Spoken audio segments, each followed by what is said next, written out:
I've always felt charmed by a certain crusty valley lying just north of my home stable. A few thousand years ago, a dinosaur roamed around the wrong place at the wrong time and got caught in the impact of an asteroid. Its unfortunate remains have inspired the name of the ever snowy land we today know as Valley of the Hidden Dinosaur. Maybe it's because of the faraway position on the map, or maybe because of its unique climate. Valley of the Hidden Dinosaur is a hidden gem full of lore and mystery. It's kind of insane to me how for a location responsible for the formation of Jorvik, Dino Valley almost feels forgotten. 22,000 years ago, the landmass we today know as Jorvik didn't exist. It is all thanks to an asteroid hitting the bottom of the ocean, whose impact force pushed the land upwards. At this point, I would like to insert a bit of a fan theory on the size of Jorvik.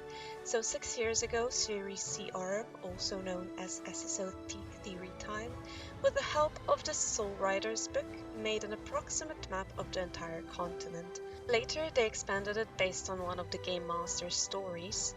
It was confirmed by the Game Master to be a very early version and not fully accurate or canon. But given the changes in the story, it is fully possible they've scrapped this idea.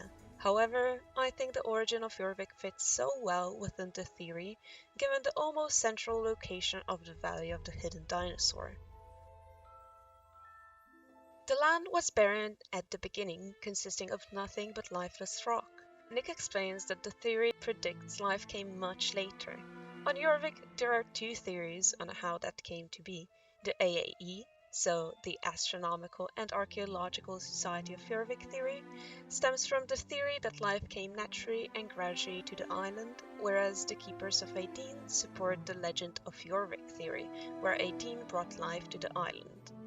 The asteroid was never discovered. They don't know if it was smashed in the impact or if it's still buried deep in one piece. It is possible the coalstone found around crater is of asteroid origin. The crater where the asteroid hit was later completely filled by water, creating an enormous lake covered in ice. As the water level decreased, an enormous ice cave was created under the ice, which later collapsed after the storm in 1912 in the event called the Great Collapse. The winter conditions of 1912 were harsh, so harsh in fact that they had to suspend their adventures due to snowstorms and heavy snowfall. The snow was thick and heavy and covered the crater's already delicate roof of ice. The reinforced ice beams started to moan under the weight of the mass of snow that had fallen on the roof. From what I can tell, the ice roof was approximately at the height of the entrance of the upper elevator, covering the entire valley, protecting it from outside sources. This is also supported by Nick in some of his quests. Righto, here, take the equipment and you can be off on your first real expedition. I think you could probably get started by exploring and documenting the frozen Veil Lake down there. The lake makes up a central part of the crater. The water level is now much lower than it was at the time when the lake filled the whole crater. As always with ice, be careful, it can break, and there are cracks to look out for. You can be very careful if you don't want to fall through into the icy water. The ice is old. For a scientist, it can tell us a lot about the past. If you study the different layers of ice, you can learn about what the climate was like before.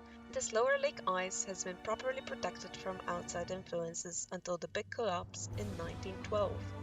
AAE has expressed a lot of interest in this and want us to drill out ice cores to send to them for analysis. With its big pillars, ice platforms, and frozen ledges around the crater, this is more than believable. Back to the Great Collapse, it became increasingly obvious that the roof wasn't going to be able to support the weight of all that snow for much longer, and the expeditions made the decision to evacuate. Sadly, not every adventurer understood how serious the problem was, and some didn't even get the message that they had to evacuate. They sounded the alarms. However, they didn't make a single sound because they were all filled with ice. In the end, the roof gave way with an almighty crash that was heard all the way to the Jorvik stables and disappeared into the crater. Explorers left inside the crater never made it out. The relentless winter continued, and snow covered the valley again, making the path that led there totally unusable. No explorers dared to go there after news broke of the great collapse, and the valley was no longer an attractive target for exploration. In part, it was because it was much harder to get there, but in reality, it was because people were too afraid of all the unstable ice after the collapse.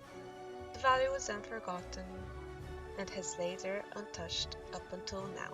And that's it on the brief history of Valley of the Hidden Dinosaur. This beautiful land has much more to explore, and I'm just getting started.